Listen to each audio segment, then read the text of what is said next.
Bien, buenas tardes a todos y a todas.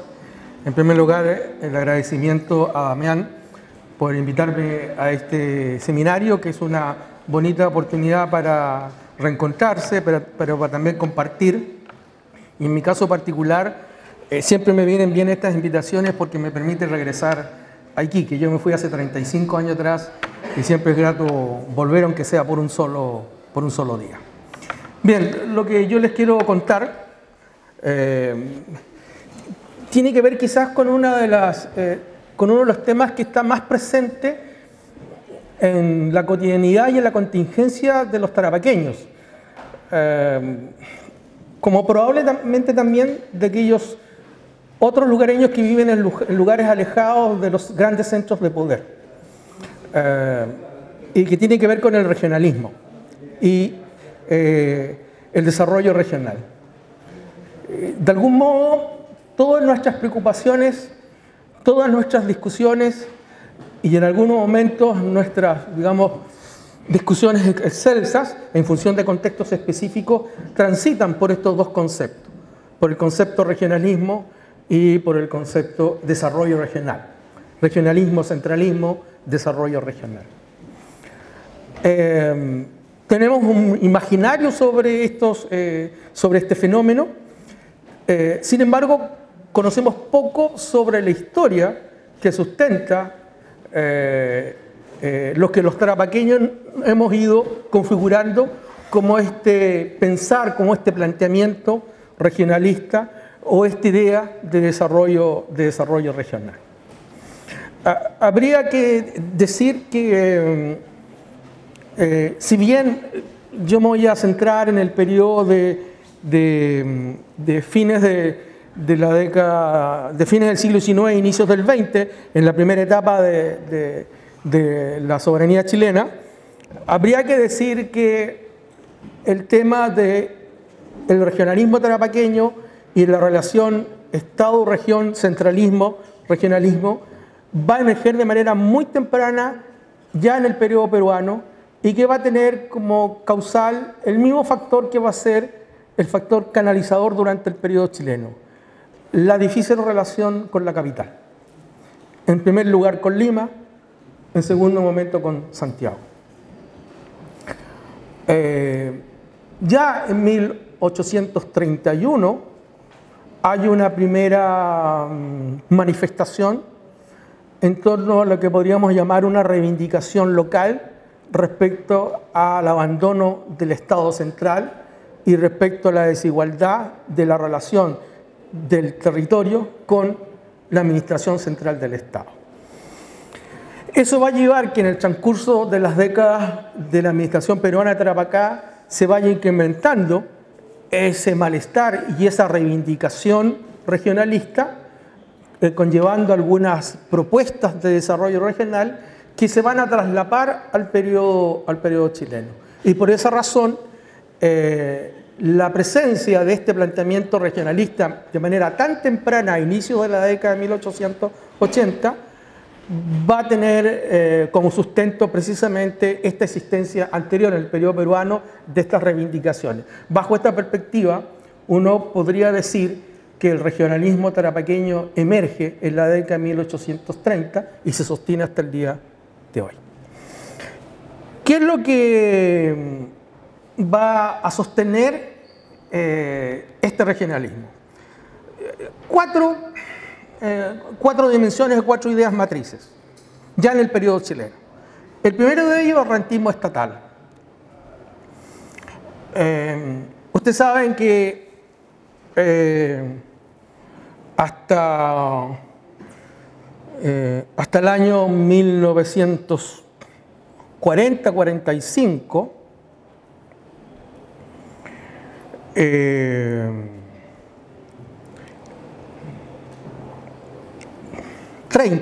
y del 30 decae rápidamente a la década del 40, el Estado chileno vivió fundamentalmente de la renta salitrera. Lo que el Estado chileno recaudaba por impuestos internos era prácticamente marginal. Hoy día es al revés. Hoy día lo que recauda, por ejemplo, el Estado respecto a la renta cuprífera que es la mayor actividad económica que tenemos. Si no me equivoco, y si alguno de ustedes tiene el dato con precisión me lo puede rectificar, circula entre un 20 y un 30% total del producto. En la década de 1910, el salitre llegó a representar el 86% del producto.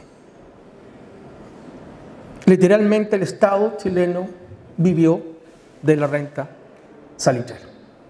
Literal. Sin discusión alguna. Y esto va a hacer que los recursos que se generen en el espacio productivo salgan de este. Y por lo tanto, la diferencia de inversión de esos recursos en el espacio donde se produce respecto al espacio que lo administra va a ser diametralmente opuesta. El desarrollo de ciudades como Valparaíso, Viña del Mar, ciertas zonas urbanas de Santiago, la infraestructura urbana como los proyectos de implementación de alcantarillado, agua potable, alumbrado eléctrico público que se van a implementar del 1900 al 1940, en las primeras 2 décadas, fundamentalmente el siglo XX, fundamentalmente van a ser financiadas por las platas de la renta salitrera.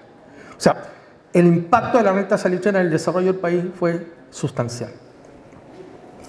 Y esto va a generar un primer malestar respecto de que es tanto el recurso, sin embargo, la provincia que lo genera o el territorio que lo genera no ve resultados algunos en este fenómeno. Habría que decir que esto tampoco es nuevo. En 1868, cuando viene el delegado presidencial Benjamín Cisneros, después del tremendo terremoto y maremoto de ese año, 1868, Cisneros constata que la situación de Tarapacá es desastrosa, al punto que llega a decir literalmente que Tarapacá es peruano por una mera casualidad, porque prácticamente no hay presencia de lo peruano, es decir, del Estado peruano en la zona. Eso de algún modo va a graficar el malestar que se va a instalar a partir de la década de 1880 a razón del peso específico de este carácter rentista del Estado. Lo segundo, la dependencia minera, que va a tener que ver con la mirada que va a instaurar la administración del Estado respecto a especificidades productivas del espacio nacional. Los que fueron al colegio en mi época y a lo mejor en una época posterior a la mía, seguramente recordarán esto, que cuando uno le enseñaban la geografía de Chile en el colegio, había una esquematización espacio-productiva del país, ¿cierto?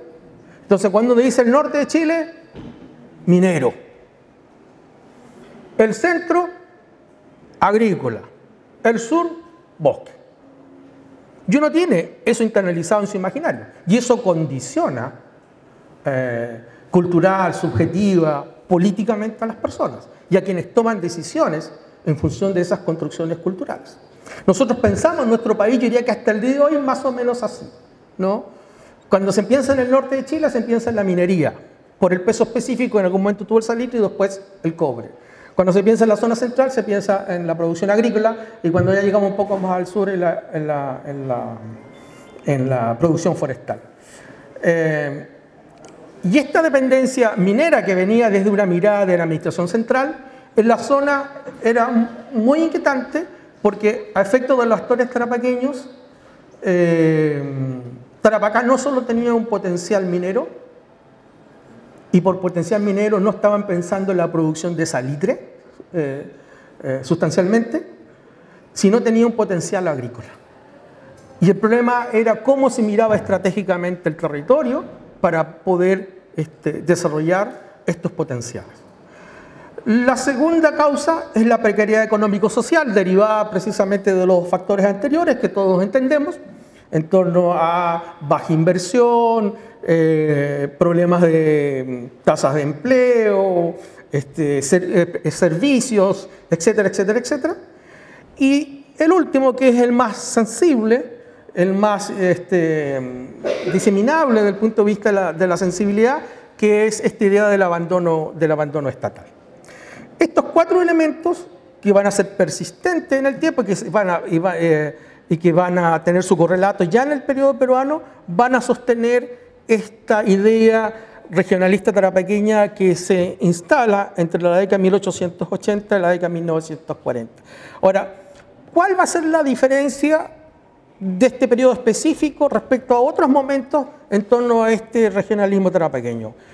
Es que en este periodo se asocia el regionalismo con una idea de desarrollo, una idea estratégica de desarrollo regional. Y esa idea estratégica de desarrollo regional va a tener por propósito articular 3 áreas productivas potenciales que van a estar imbrincadas a partir de un ecosistema que románticamente le pusieron en su época la circulación arterial de la riqueza. Fueron hasta poéticos para enunciar esta propuesta de desarrollo regional, una propuesta estratégica. Y esta propuesta estratégica se sostenía en 4 elementos. 1, impulsar la industria agrícola para, por un lado, contener la estabilidad de los ciclos productivos salitreros. Nosotros teníamos en la imagen una historia salitrera muy idealizada, pero el ciclo salitrero fue un ciclo bien inestable, con ciclos de alta productividad, ciclos de baja productividad, con cierre de oficinas salitreras, después apertura de oficinas salitreras, despido de gente, migración de personas, después vueltas a reintegrarse al territorio cuando se volvían a activar las oficinas salitreras, y fue una constante que tuvo cierta característica de periodicidad, y esta inestabilidad inquietaba a muchos, a los actores tarapaqueños, y por lo tanto decían que una manera de contener esta inestabilidad era tener al lado una estructura productiva que fuera más estable en el tiempo, y esa estructura productiva era levantar en la industria agrícola. Segundo, tener una conexión vial con el espacio macrorregional a efecto de dinamizar la producción, sobre todo la generación de excedentes, en el ámbito agrícola como en el ámbito minero. Nosotros nos acordamos del famoso camino Iquique-Oruro, ¿cierto?, que está en nuestro imaginario, más contemporáneo, pero esto fue mucho más que el camino Iquique-Oruro, fue mucho más temprano que el camino Iquique-Oruro, incluso más integral desde el punto de vista de la concepción ideológica que había detrás. Tercero, activar la minería no salitrera. Principalmente estaban pensando en el cobre, en el oro, en el boro, en el azufre, y estaban pensando en estas actividades mineras no salitreras no de casualidad, sino estaban pensando en función de registros históricos que tenía esta actividad minera, que es poco conocida. Damián ya nos ha advertido en su tesis de doctorado la necesidad de avanzar en el estudio de esta minería.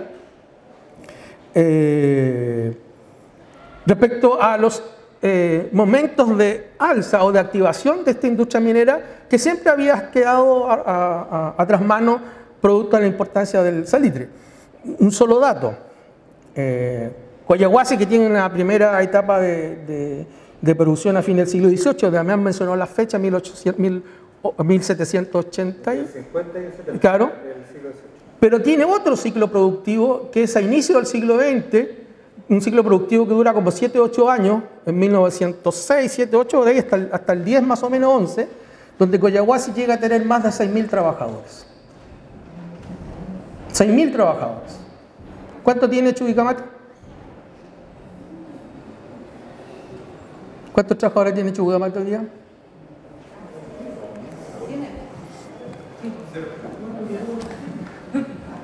No sé. ¿Tendrá 6.000? Capaz. O sea, en términos del volumen de la mano de obra, estamos hablando de una actividad productiva equiparable, con todas las precauciones del caso, a Chuqui. De eso estamos hablando. 100.000 trabajadores. Un ciclo productivo que terminó por una estafa y que terminó con una reproducción social bien dramática, a la vez bien jocosa, a propósito de las diferencias entre trabajadores chilenos, peruanos y bolivianos, ¿no? a producto de todas las trampas económicas de las distintas sociedades que trabajaban en Collahuasi. En algún momento se unen los trabajadores chilenos y peruanos para expulsar a los trabajadores bolivianos con los dueños de las empresas, expulsan a los trabajadores peruanos, después se unen los trabajadores chilenos con los empresarios y expulsan a los trabajadores peruanos, y después los empresarios terminan cerrando la mina y mandando mono a los trabajadores chilenos. Profe, 3.000. ¿3.000? Sí. Ya. O sea, el doble de Chuc. El doble de Chuc. Por lo tanto, la activación de la minera salitrera no era una cosa que estuviera imaginada en el aire, sino se sustentaba ya en experiencias importantes en torno a la activación de estas faenas y el potencial que tenían estas faenas. Y por último, contener el centralismo estatal a través de la activación económica de modo estratégico. ¿Qué implicó esto desde el punto de vista de los componentes más específicos? Por ejemplo, en el caso del impulso a la industria agrícola, el manejo del agua, riego, proyectos de acumulación, trasvasije, subvención a plantaciones comerciales, la protección del bosque de la Pampa del Tamarugal. El bosque de la Pampa del Tamarugal fue el segundo parque después de Yellowstone en el planeta, en el mundo. Tuvo el primer guardabosque de la historia de los guardabosques en América Latina. Una historia también poco conocida, ¿no? En síntesis, ¿cuál es la idea de articular estas tres áreas productivas? La idea era la siguiente: si desarrollamos la industria agrícola, vamos a generar excedente agrícola. Si desarrollamos la industria minera más allá de la salitrera, vamos a tener trabajadores que van a necesitar insumos alimenticios. ¿Quiénes van a proveer su insumo alimenticio? La actividad agrícola. Si generamos más excedentes de la actividad agrícola y la actividad minera, los tenemos que vender. ¿Dónde los vendemos? A los mercados macrorregionales. ¿Cómo hacemos circular esos productos? A través de vías de comunicación. Esa era la idea matriz que había detrás. ¿Cómo funcionaba esto en términos teóricos? Bueno, la circulación arterial de la riqueza,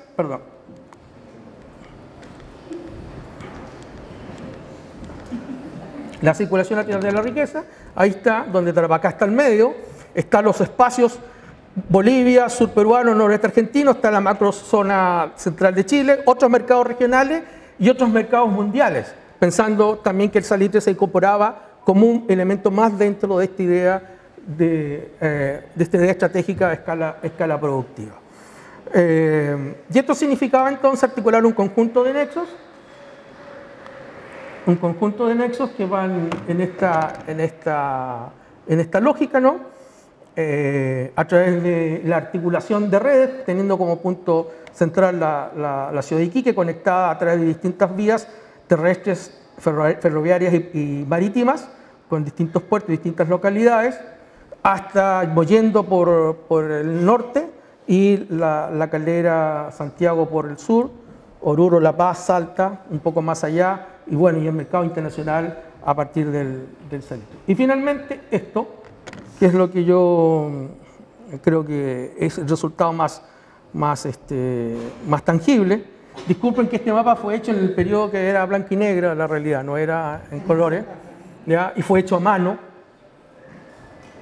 pero no he vuelto a hacer el mapa con tecnología más moderna. Pero ya hay 18 proyectos de conexión vial. Les voy a mencionar algunos y con esto termino. Uno de 1864, que es la propuesta de la construcción de un ferrocarril de Iquique a Oruro, un proyecto que fue diseñado por el ingeniero inglés Hugo Reck. El mapa se encuentra del diseño del ferrocarril y fue impulsado por el empresario boliviano Aramayo, el señor del estaño, ¿no? Después tenemos el ferrocarril Iquique-La Paz, diseñado en 1880 por el ingeniero Lastarria. Un camino, Iquique-Lipes, por el ingeniero Bascuñán en 1885. El ferrocarril Patillo-Silliquica, diseñado por el ingeniero Skyr en 1903.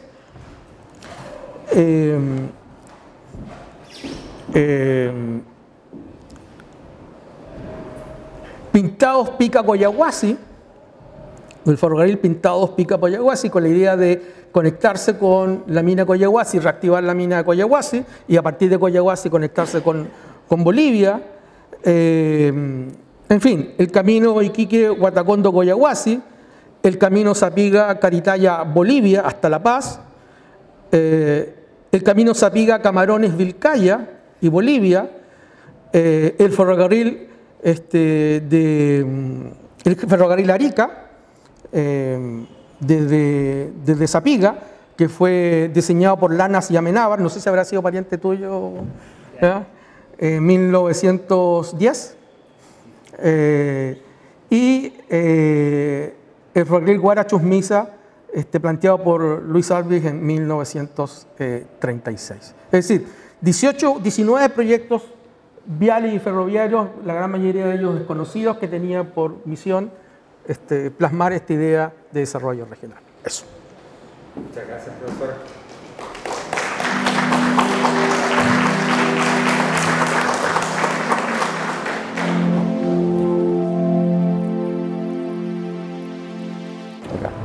Muy bien, buenas tardes a todas y todos los presentes. Agradecer también a Damián y a la gente que seguramente está detrás colaborando en estos encuentros que nos permiten hablar de lo nuestro de manera bastante diversa.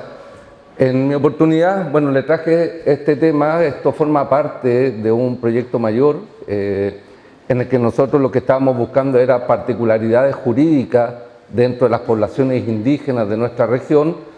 Y en ese contexto, en la búsqueda de estas particularidades construidas con un mestizaje jurídico de largo tiempo, llegamos al fenómeno de lo que significó el impacto del ingreso de la soberanía del Estado chileno en el tratamiento, en la tenencia de la propiedad, y llegamos entonces a descubrir ciertas particularidades que les quiero exhibir. Voy a ahorrar la parte jurídica aprovechando el contexto que nos reúne, pero sin duda quisiera a través de esto relevar algunos antecedentes que nos permiten todavía dentro del contexto inicial postular que estas particularidades jurídicas de la población indígena construyen un derecho propio que permitiría en el contexto moderno utilizar dicha diversidad para la defensa del territorio y particularmente para la resolución de una zona dentro de nuestra región que es el espacio alto andino, que actualmente está caracterizado por una serie de conflictos que afectan gravemente la seguridad de la población respecto a la tenencia de su territorio. Algunos elementos vinculantes, evidentemente, primero, destacar que dentro de la historia de la propiedad de la tierra en nuestra región, nosotros debemos diferenciar a lo menos 4 estructuras jurídicas que han operado con claridad. La primera eran los sistemas prehispánicos, de los cuales evidentemente sabemos poco o por vía secundaria a través de la descripción que los cronistas tempranos principalmente realizaron de ella. Les voy a mostrar algunos antecedentes respecto de eso. Posteriormente llega el proceso de colonización, la instalación del derecho indiano, que trae también sus particularidades que impactaron la territorialidad de las poblaciones indígenas. Luego tenemos la instalación de la República Peruana, que quizás es el periodo más pasivo en cuanto a la tenencia de la tierra, dado que principalmente lo que hace la nueva República Peruana es mantener el sistema de usufructo con algunas variables, con algunos intentos de instalar los efectos de la codificación francesa, que muy poco tiempo atrás había instalado nuevas reglas respecto a la tenencia de la tierra. Y finalmente la propuesta que le traigo es que sin duda el impacto mayor en cuanto a la tenencia de la propiedad de la tierra indígena lo produce la instalación del Estado chileno, principalmente con 2 requerimientos que instala el Código Civil. Uno es el registro de la propiedad obligatorio, que Perú lo había instalado antes, pero que instala un modelo jurídico diferente en el cual la inscripción no era obligatoria y bastaba con la posesión, la tenencia, y bastaba con mostrar un contrato en el cual las partes promovieran de que se había transferido la propiedad de una persona a otra, y eso bastaba de alguna manera para acreditar dominio. El gran impacto que coloca el Estado chileno es la necesidad en las comunidades de tener que inscribir, y para poder inscribir primero tenían que deslindar sus territorios, y eso trae sin duda una gravedad, principalmente en el espacio altoandino. En la parte precordillera esto se asume rápidamente, la propiedad se individualiza, se inscriben a nombre de propietarios individuales, pero arriba empiezan a ocurrir ciertas particularidades y de ahí, de alguna manera, es el nombre también que le he puesto a esto de Amutaña. Amutaña, según el concepto de Bertonio, en su diccionario Aymara temprano del siglo XVII, apunta que Amutaña, dice, es la memoria, la potencia del alma. Y con la memoria, de alguna manera, asociándolo al alma en el contexto que lo ocupaban los griegos, que es esto que configura el futuro, que configura la espiritualidad, la materialidad, y con eso lo que quiero relacionar entonces es que frente a este gran desafío de tener que configurar su espacio, establecer los límites, cuáles eran los límites que hemos habitado históricamente, luego enfrentar por primera vez un proceso de escrituración, llevar esto a un lenguaje de memorias, a un lenguaje material, los recuerdos y el pasado pasan a tener una configuración real y de alguna manera producen materialidad, que es la materialidad que actualmente tienen las comunidades en el espacio andino. Respecto a este periodo de instalación del gobierno colonial, hay una serie de antecedentes que a nosotros nos permiten configurar cuál fue más o menos la realidad con la que se comienza a reinstalar, evidentemente, el dominio español. Llegan a haber españoles, se instalan acá a partir de la primera encomienda, en un proceso que no cesará durante 2 siglos, pero sin embargo el espíritu inicial evidentemente era poder rescatar qué es lo que era, cuál era el sistema indígena previo a la instalación de la colonia que configuraba de alguna manera el traspaso de la propiedad, y van apareciendo antecedentes importantes que de alguna manera vamos a ver que no se olvidaron y que hay una continuidad histórica incluso hasta el presente en la manera de enfrentar el proceso de registro de la propiedad. Una real cédula en el año 1553 ordenaba a los oidores, que eran aquellos que representaban la justicia en el sistema colonial, a averiguar, dice, por los indios viejos, la forma en que estos tributaban al Inca, a las autoridades del momento, y averiguar además el régimen de propiedad de la tierra para definir cuáles eran los territorios que los indios poseían. Vamos a ver mucho de esos antecedentes en documentos coloniales que dan cuenta, algunos incluso han propuesto, algo que yo no comparto mucho, que de alguna manera al fraccionar los territorios, al instalar los nuevos gobiernos, hay una especie de continuidad en los deslindes y en los fraccionamientos territoriales. Muchos lo proponen esto, por ejemplo, en los espacios fronterizos, en donde dicen, no sé, la frontera actualmente chilena-boliviana, obedecían antes a territorios fragmentados en tiempos indígenas. Hay distintas muestras que dan cuenta que eso no es así. El profesor Castro ha escrito mucho sobre eso también, sobre los conflictos. Paz Soldán sin duda es un referente respecto a eso, los conflictos que se suscitan al instalar la frontera por luchas y territorios a uno y al otro lado de la frontera. Pareciera que más que continuidad es lo que hay una imposición de un sistema que fracciona los antiguos territorios y que sin duda suscita un espacio de conflicto, muchos de los cuales se mantienen hasta estos tiempos.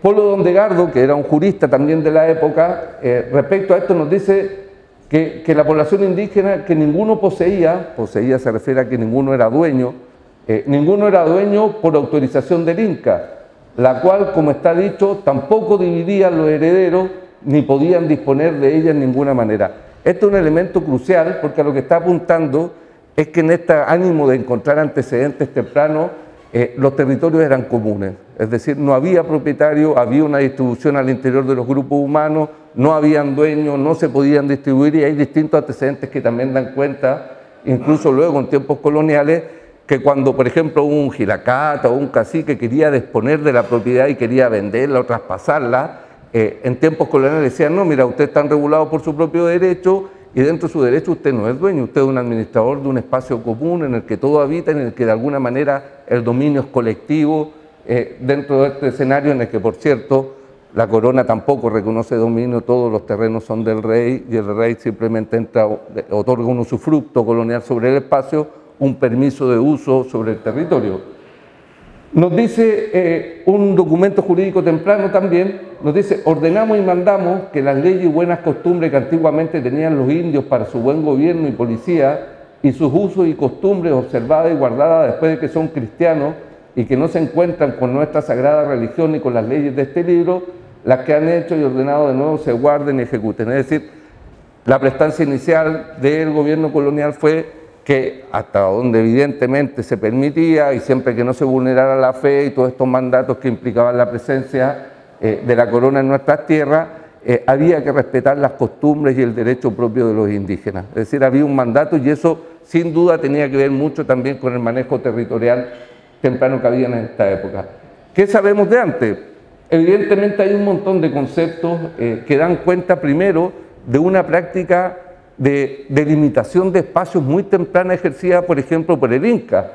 Este dibujo de Guamán Poma da cuenta de amojonadores de este reino, es decir, de personas que eran mandadas a través de los reinos del Inca, iban instalando apachetas, saigua y distintas significancias que lo que implicaban era que el territorio estaba fraccionado y distribuido en potestades o en poderes con distintos alcances.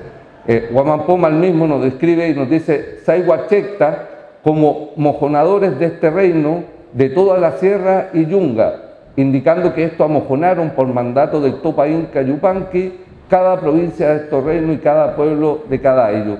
Esta práctica reconocida tempranamente, de alguna manera es lo que les vengo a proponer, que hay una continuidad, porque a partir del análisis de las primeras inscripciones de las comunidades en Cariquima, en Iluga, observamos una persistencia de, por ejemplo, el uso de apachetas como delimitadores que se mantienen y se traspasan ahora luego al sistema de inscripción chileno de la propiedad y están descansando en el Conservador de Bienes Raíces de Pozo Almonte y en otros archivos históricos.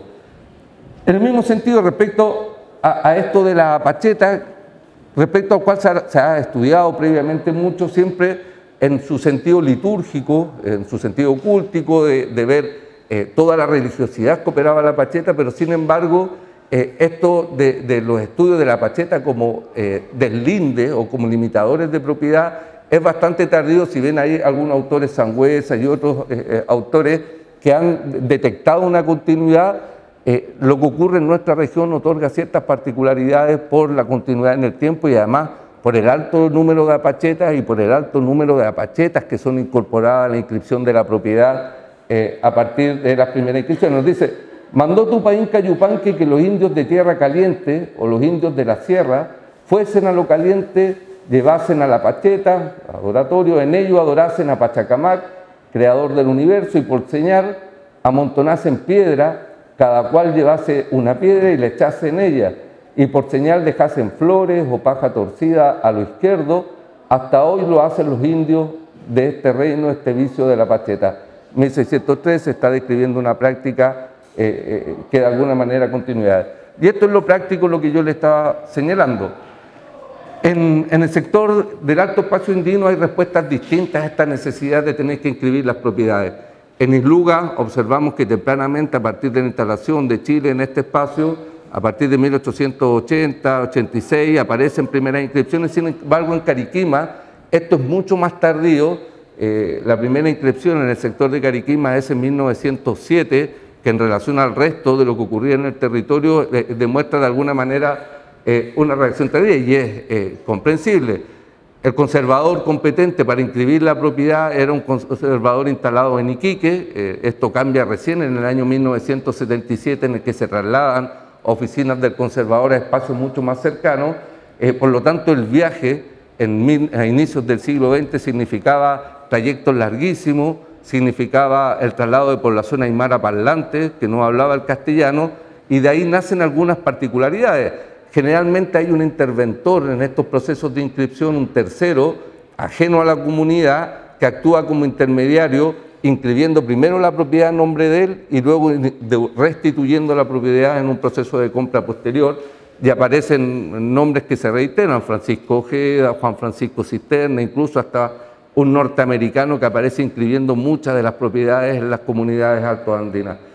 En 1917, en el Conservador de Bienes Raíces, se inscribe un terreno llamado Churullo, en el que su sustento es una escritura de compraventa celebrada colectivamente. Ahí hay una nueva particularidad que observamos, es que la respuesta inmediata es restituir de nuevo la propiedad a la comunidad. Es decir, de nuevo hay una primera inscripción que vuelve la propiedad comunitaria, mientras la legislación moderna le estaba diciendo, ¿sabe qué?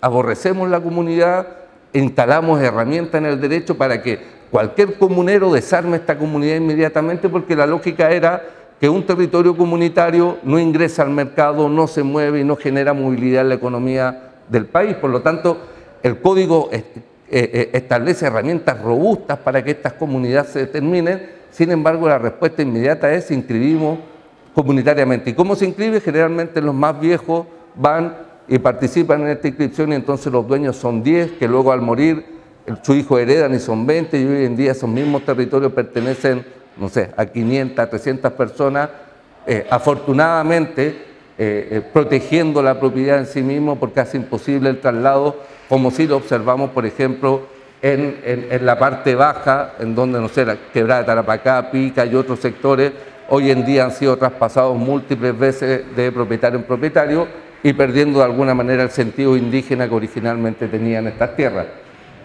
Aparece el señor Faustino Sega, otro personaje que aparece en múltiples inscripciones liderando los procesos de inscripción, no indígena, que seguramente no lo hemos detectado todavía, pero obedece a tinterillos que operaban acá en el Conservador de Bienes Raíces y quienes realizaban esta tramitación a nombre de las comunidades. A favor de la comunidad de Cariquima, no había ley indígena, no había ningún instrumento jurídico que instalara comunidades. Sin embargo, ellos seguían funcionando e inscribiendo a nombre de comunidades o colectivamente la propiedad. Representada por don Esteban Chayapa, que luego lo vamos a ver como inspector de distrito, ejerciendo liderazgo étnico al interior de la comunidad, es decir, los gilacatas siguen liderando entonces estos procesos. Y en la descripción de sus deslindes comienzan entonces a aparecer. Nos dice: los deslindes de la propiedad son unos pastales, como cuerpo cierto, denominados chubayanes, ubicado en Cariquima, que limita por el norte con la Apacheta, denominada Chayanes, de don Nicolás Amaro. Hay una asociatividad, las Apachetas aparecen representadas por el Jiracata de cada uno de los segmentos que estaban dentro de la comunidad. Por el sur, con terrenos del pueblo de Coltane; por el este, con la Apacheta denominada Chihuaya, de propiedad de don Esteban Chayapa; por el oeste, con terrenos del pueblo de Coltane, de propiedad de don Bartolo Mamani, y que se encuentran separados nuevamente por una Apacheta. Las inscripciones son más de 50, solo les voy a mostrar un breve espacio de esto. Se repite nuevamente, se inscribe una estancia, que es la que va a dar origen luego a la comunidad indígena de Queve, y que en esta deslinda por el norte nuevamente aparece Apacheta Chillane, Apacheta Chinchile y Apacheta de distintas maneras. La situación se reitera nuevamente, terrenos ubicados en Cariquima, los terrenos que van a dar origen a la comunidad de Chuyuncane, y que nuevamente aparecen entonces Apacheta. Esta práctica incluso luego se va a replicar y va a aparecer deslindando, incluso descrito hoy en día en documentos oficiales del Estado. Muchos de los puntos en lo que atraviesa la línea de división entre Chile y Bolivia están descritos a través de Apachetas. Nuevamente las Apachetas marcan entonces la realidad entre un territorio y otro. Ahí hay parte de esta descripción. De alguna manera lo que dice es que al este, el deslinde, es con la Apacheta Uge, que es Apacheta general divisoria entre Chile y Bolivia. Es decir, la utilización de la Apacheta aparece como una práctica continua y permanente. Bueno, ahí hay algunas de las gráficas de la Apacheta, de otros elementos a través de piedras que van de alguna manera instalando divisiones y otras realidades respecto de ello, tanto en Cariquima como en el Luga y en otros sectores. ¿Estamos en el tiempo, Damián? ¿Sí? Ya, vamos a dejar hasta ahí nomás, entonces después les cuento la segunda parte. ¿Sigue un par de minutos más para sacar? Ya. Rápidamente, otras de las particularidades entonces que aparecen es este liderazgo de las autoridades étnicas. Hay una propuesta que hemos señalado que de alguna manera Tarapacá también caracteriza respecto al resto de Perú, porque muchos de los cargos desde el Estado, que resultan notorios desde el breve tiempo del Tarapacá peruano, son ejercidos por autoridades étnicas. Los nombres de jueces de paz se reiteran y se repiten en autoridades étnicas locales, y esto luego se reitera también con la figura del inspector de distrito, que es la manera a través de la cual se ejercen las competencias del Estado en la parte más baja. No requerían solamente ser electores válidos, no requerían mayores requisitos, y por lo tanto esto permite que los inspectores de distrito sean de alguna manera una continuidad de los liderazgos étnicos anteriores. Acá hay un caso bien particular, porque una de las cuestiones que caracteriza el estado de crisis total que existe en el espacio altoandino es que muchas de las propiedades en este mestizaje jurídico se inscribían y luego eran modificadas por múltiples razones, por acuerdos étnicos, por conflictos jurídicos. Los gilacatas ejercían su liderazgo al interior de la comunidad y movían deslindes, los cambiaban los titulares, y mientras eso se ejercía en la cotidianidad, en los documentos formales las inscripciones eran otras. Eso ha llevado que hoy en día, cuando hay conflictos, hay reclamaciones recíprocas de una comunidad a otra. Oye, no, pero si hubo un acuerdo en 1940, hubo otro en 1960, y otros, mientras tanto, van con el discurso jurídico formal y dicen, no, pues mira, acá está el papel inscrito.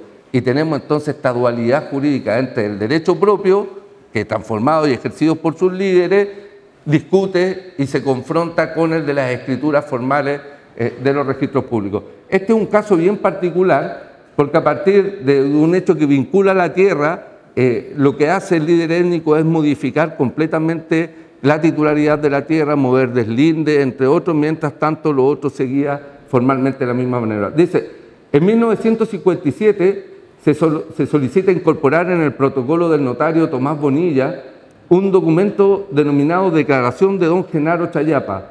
Este contiene un acta celebrada en el pueblo de Cariquima ante el inspector de distrito, don Faustino Moscoso, en 1944, y señala que concurrieron a su oficina un grupo de 7 comuneros quienes llevaban consigo de manos atadas a don Genaro Chayapa, su esposa Romalda Chambe y su hijo Silverio Chayapa, acusándolos de haber cometido delitos y por apropiarse de los pastales de Coyoctaña que habían sido de sus abuelos en los tiempos del Perú. Al no comprobarse antecedentes respecto a la infracción denunciada, se le condena a los denunciantes por el abuso cometido al pago de una multa de 400 pesos. Además, se les obliga a pedir perdón y a no reclamar ni provocar por aquellos pastales ahora ni por sus hijos, declarando: ustedes quedarán dueños de esos pastales hasta el día perpetuo. Junta además que se firma un acta con sus deslindes para vivir en paz y amistosa con los señores cometidos en la captura de hoy. Si transaron, quedaron hermanablemente para vivir como de costumbre, ni provocatoria ni molestia por ambos interesados.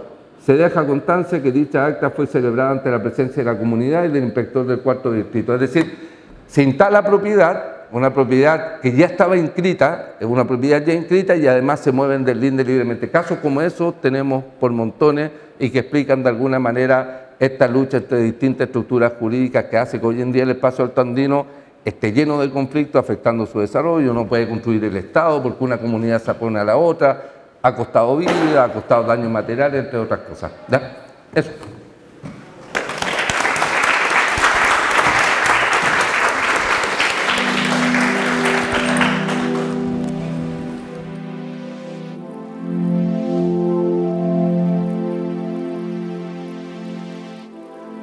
Yo te pido que pases. Hola, buenas tardes. No, ahí para que al caer la tarde acá en Iquique, las imágenes dantescas del episodio del 11 de octubre nos permitan reflexionar un poquito. Bueno, agradecer a los organizadores, a Dailin y también a Damián, quienes llevan ya algún tiempo abriendo el espacio acá en este museo regional para la divulgación del conocimiento histórico, pero también actividades de orden patrimonial y un acervo que muchas veces queda recluido en las bibliotecas, en los archivos, en los museos, y el conocimiento queda solamente para un grupo muy reducido de profesoras o profesores, y estos espacios permiten visibilizar y difundir algunos avances, reflexiones. La idea original, cuando hablamos con Damián tiempo atrás, era hablar sobre el contexto de fin del siglo XIX y qué pasaba con las poblaciones originarias, pero tal como aparece esta imagen, que me imagino que todos vieron en los medios de prensa, en redes sociales, o también se acercaron ahí al perímetro de entre la torre con 18 y 21 de mayo, no sé si son todos iquiqueños e iquiqueñas los que están acá, ¿no?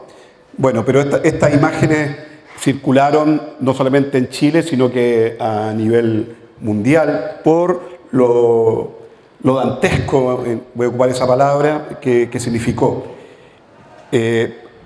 ¿Por qué hablar entonces en un seminario en el cual estamos conmemorando los 140 años de la popular conocida Ley Lynch? ¿Y qué tiene que ver el Templo de San Francisco con ese contexto? Dos datos, bien breve.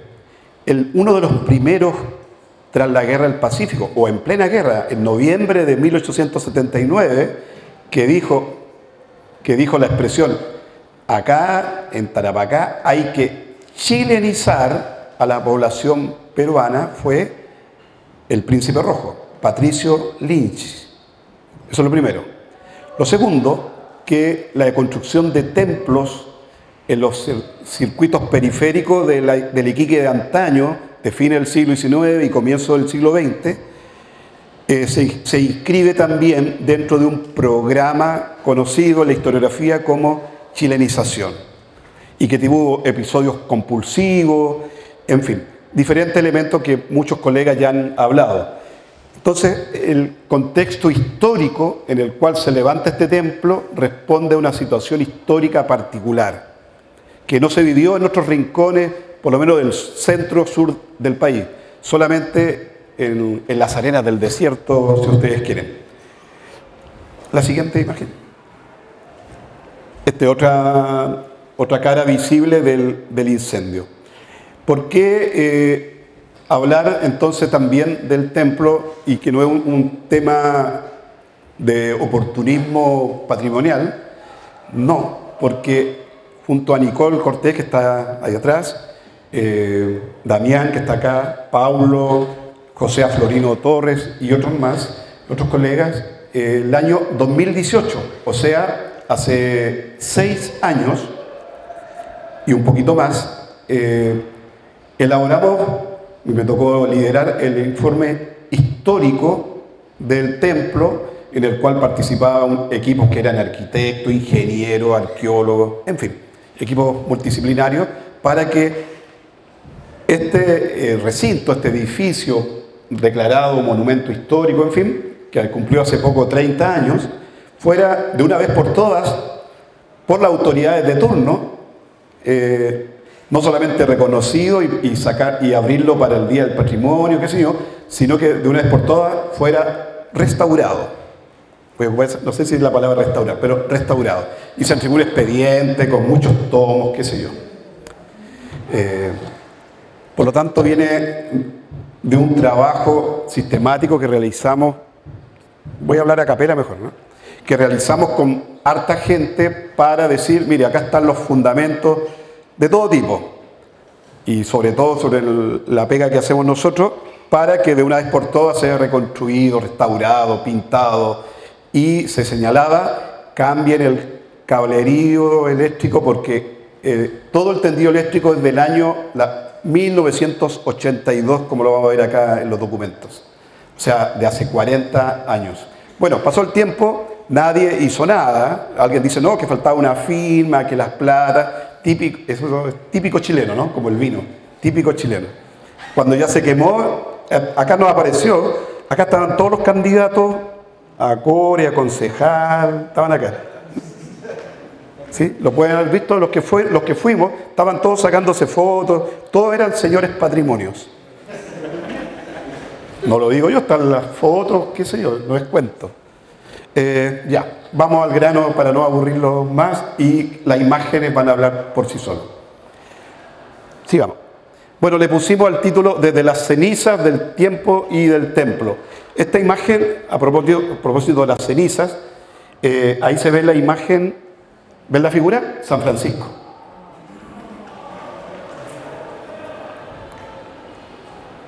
Después, producto de las altas temperaturas y las llamas, cayó finalmente la imagen de San Francisco, que se encontraba en el interior del convento. Ojo que la iglesia es San Antonio y el convento San Francisco, pero popularmente la conocemos como la iglesia San Francisco, ¿no es cierto? Bueno, yo creo que esta imagen sintetiza el título y sintetiza lo que voy a exponer acá con algunos datos y después podemos conversar porque seguramente muchos de ustedes fueron bautizados en esa iglesia, hicieron la primera comunión, la confirmación, se casaron, se divorciaron. No lo sé. Mario sabe que está ahí atrás, sabe eso. Ya, sigamos. Estoy haciendo un poco para que no los dormamos porque con a baja luz. No. Miren, estos documentos están en el archivo o en el antiguo archivo franciscano del convento, archivo que ya no existe, fue devorado por las llamas. En su momento digitalizamos estos materiales y lo enviamos a la orden franciscana y quedó el resguardo. Pasó este hecho trágico y están por lo menos algunos libros digitalizados. Hemos tenido contacto con el obispo de Iquique, que es franciscano además, el Isauro, ¿no?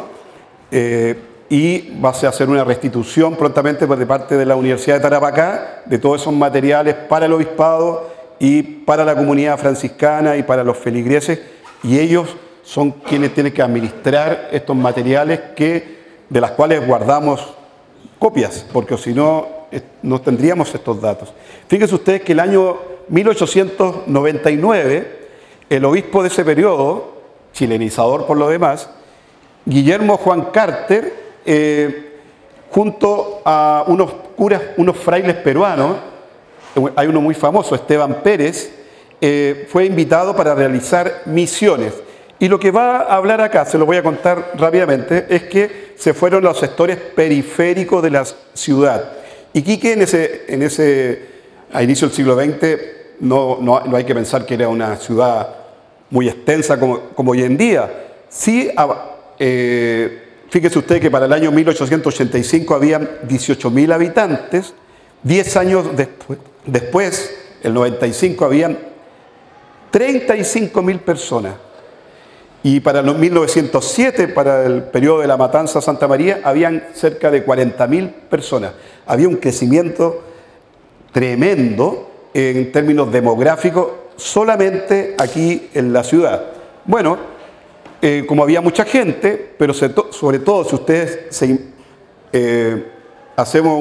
navegamos en la máquina del tiempo, Iquique, hacia la zona que está la iglesia de San Francisco, eran pampas, arenales, Sito de Eriazo, en fin. Y vivían obreros en ranchos, qué sé yo, y se hacían campañas de misión. Uno de esos misioneros o columnas de misioneros fueron los franciscanos traídos desde Lima, y ellos predicaron el sector de la iglesia de los salesianos, el Don Bosco, que es la iglesia del Sagrado Corazón. Hubo oposición, por ahí aparece más abajo, sobre todo de grupos que eran protestantes y también franco-masones, ¿ya? Pero el padre Pérez, con hidalguía, dice la crónica, se abalanzó sobre los protestantes y los masones y predicó el evangelio, qué sé yo. Y esto fue la declaración de la fuerza que tenían los franciscanos, y ahí se va a acordar con el obispo y mucha gente de la Tercera Orden, que es una institución franciscana, pero compuesta principalmente por laicos, gente que no está consagrada, y es una institución intermedia, digámoslo en términos teóricos, no es una orden religiosa, son laicos que ingresan a esta Tercera Orden. Uno de las personas que ingresó después en 1911 fue el mismo obispo Carter. Bueno, el cuento es más largo. La cuestión es que quedaron todos impresionados por los franciscanos, y había gente de la Tercera Orden que tenía mucho dinero, mucho colque, y dijeron, bueno, hagamos una iglesia, ya están los salesianos allá, pero hagamos otra iglesia en otro lugar, en la periferia, sobre todo donde están los obreros que tienen un mal vivir, como decían en ese tiempo. Sigamos, vamos. Bueno, quienes firmaron y se comprometieron a construir son estos personajes.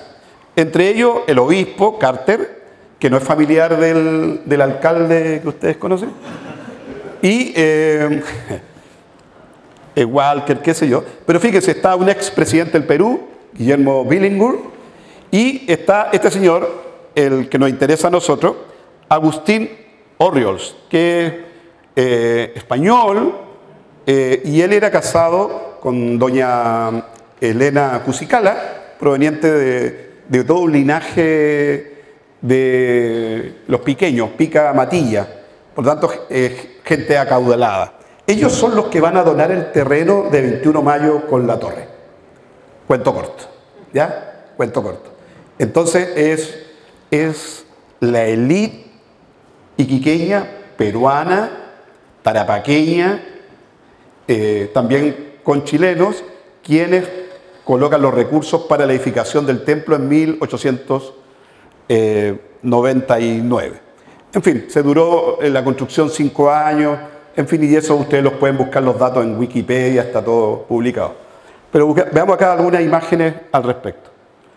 Esta es una imagen que el Damián Ló, que está allá, la trabajó en su tesis de magíster en historia, y este Iquique del año 83, 1883, y acá está la Plaza Amón, que es el mercado actual, la Escuela Santa María, la torre hacia arriba, y eran sitios que no constituían manzanas, eran sitios eriazos, terrenos baldíos, en fin.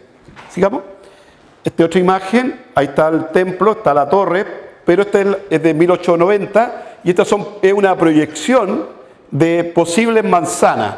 Estas son las que existían, Sargento Aldea, fíjense, acá está el templo, por acá eran terrenos baldíos, pero había una proyección de manzanas para ir ganándole terreno a la pampa. Ustedes, cuando vayan al mercado, mañana u otro día, mañana a comprar flores, de la torre uno empieza a subir. Todas esas calles, Seger, La Torre, Sargento Aldea, Tonso, Tarapacá, desde Amunática hacia arriba empieza a subir, y ya hacia 21 de mayo, más o menos, ya hay una lomita. Y esa lomita se extiende incluso hacia la zona del hospital. ¿Ya? Saquen las casas y echen a volar la imaginación, y las expresiones de la gente del sector bajando de Sexto Oriente con Sargento Aldea. Perdón, Sexto Oriente hoy día es Oscar Bonilla. Ah, bien. O de Séptimo bajando por Thompson, vas bajando al centro. Claro, porque hay una antigua loma. Bueno, eran sitios eriazos donde habían ranchos, crianza de vacunos, lecherías, en fin, en fin. Mario Solesi me comentaban que eran zona también, le llamaban el sector del barrio italiano, porque habían también migrantes que tenían crianza de vacuno, lechería, en fin. Sigamos, vamos a avanzar más rápido. Ya, acá está el templo, y fíjense, están las manzanas que van creciendo, y esto es hacia 1895. Ya, esto me interesa. Lo que le comentaba hace un rato, hacia el 1900 eran sectores de ranchos y quintas fundamentalmente. Y esto es para que se imaginen ese Iquique. Toda esa zona de 21 de mayo hacia arriba, ranchos, crianzas de vacuno. Si ustedes van hacia la iglesia del Buen Pastor, que está en octavo, ¿no?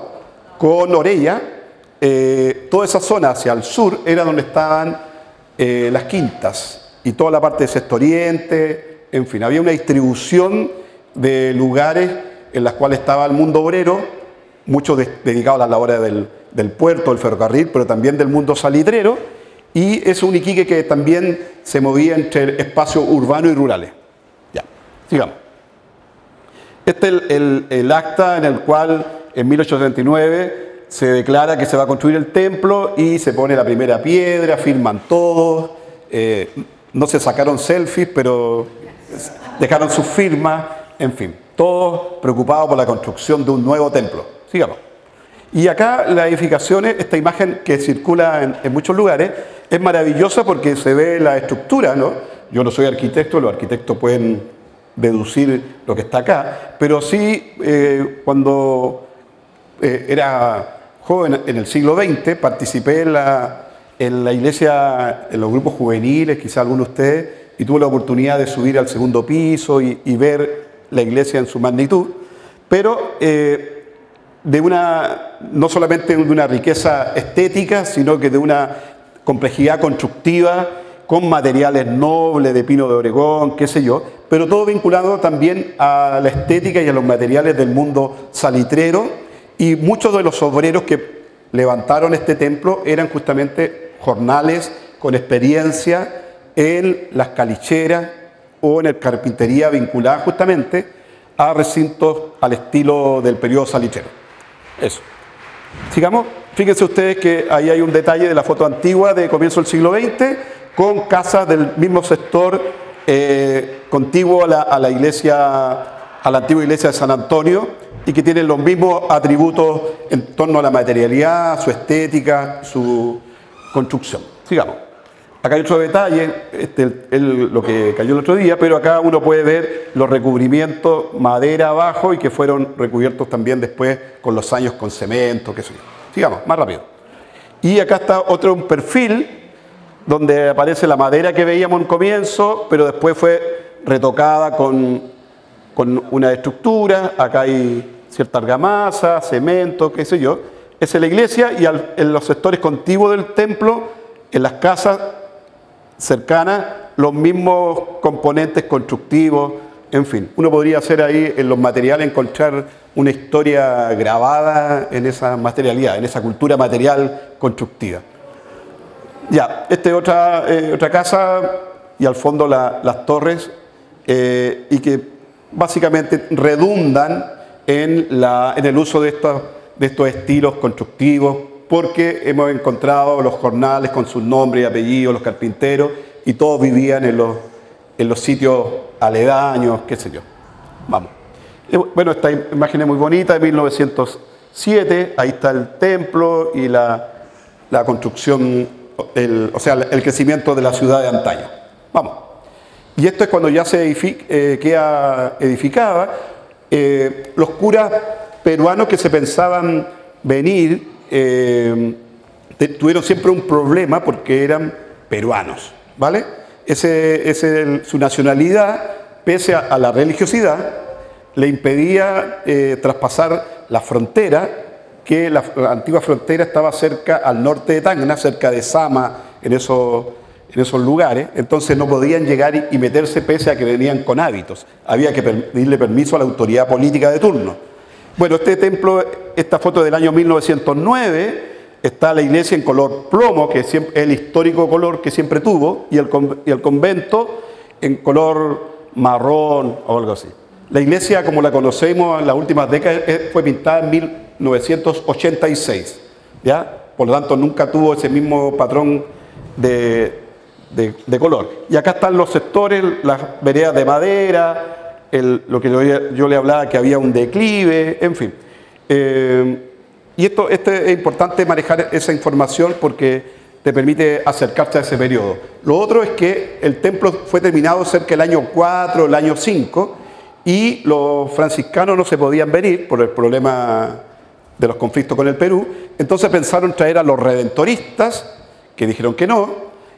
Otros dijeron también a los curas del Sagrado Corazón de María, que también querían y no querían, pero el señor Agustín Orriols, que era de la Tercera Orden, dijo: solamente queremos franciscanos, ¿ya? Y franciscanos, y ahí se armó un debate con el obispo y dijeron, querían que la iglesia se llamara San Francisco, pero los capitalistas venían de Matilla. ¿Y cuál es el santo de Matilla? San Antonio. Entonces impusieron, porque eran los que guardaban el colque, San Antonio, y por años estuvieron discutiendo por el nombre de la iglesia, que no viene al caso.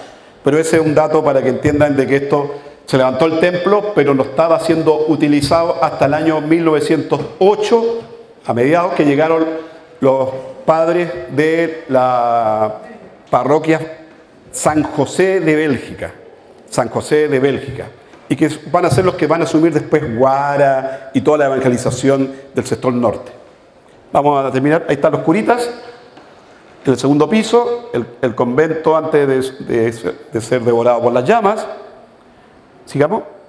Y este dato, miren, los frailes advirtieron que en dicho sector marginal, cuando llegan los curas belgas, gran número de hogares sin matrimonio religioso. Dirigíamos especialmente nuestro esfuerzo a remediar esta triste situación. Así, hasta después de la misión de 1909, habíamos regularizado 106 matrimonios. Siempre se discutía el mal vivir de los obreros, convivían, eran concubinaje, en fin, y los curitas llegaron a poner orden en torno a la aplicación de los sacramentos. Vamos a cerrar. El anterior, mira, solamente acá señalar de que como eran sectores marginales, los curas le llamaron la atención que dejaban la alcancía y llegaban a la gente y se robaba la plata. Sigamos.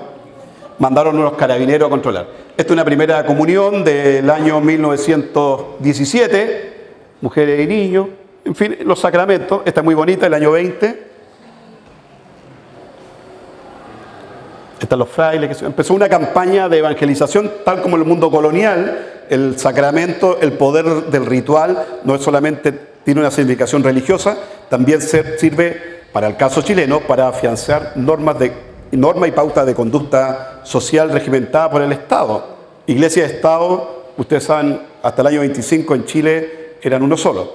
Este es un rito fúnebre con toda la pompa de antaño. Ahí está la escuela que estaba atrás, ahí está la iglesia, la escuela que funcionó entre el año 37 y el 72, la escuela de San Francisco. Esta es una imagen de los años 60 con el rosario en una campaña de evangelización para el sector. Por eso hablamos de un farol de la moralidad, ¿vale? Sigamos. Y también las clases populares. Hay una agencia, una capacidad de articulación de la religiosidad, del dogma, para generar prácticas culticas populares. En este caso procesiones con banda de bronce, cosa que estamos muy acostumbrados nosotros. La siguiente, para Semana Santa, la quema del Judas, que baja por calle La Torre hasta el mercado, y todo va en este mismo circuito. Y lo que le iba a señalar, que el año 82 es clave porque es el último periodo en que se instalan las cañerías de agua y la instalación eléctrica. Cuando se habla que hubo cortocircuito por las lluvias del otro día en San Francisco, esa instalación eléctrica era de hace un poco más de 40 años y que no había sido reactualizada, y en ese tiempo, hace 40 años, había otra norma para la electricidad, ¿no? La Nicole sabe más detalle. Y el otro dato es que esto es muy importante porque se pusieron planchas de internet en la parte de atrás, y que, como, fíjense acá, como un cortafuego, el año 82. Si no es por este cortafuego, todas las casas de atrás donde estaban alguna vez la escuela San Francisco, todas esas casas que están en Sargento Aldea con 21 se hubieran quemado igualmente. Amigos bomberos estuvieron ahí y regaron las paredes, las casas, y estaba este cortafuego.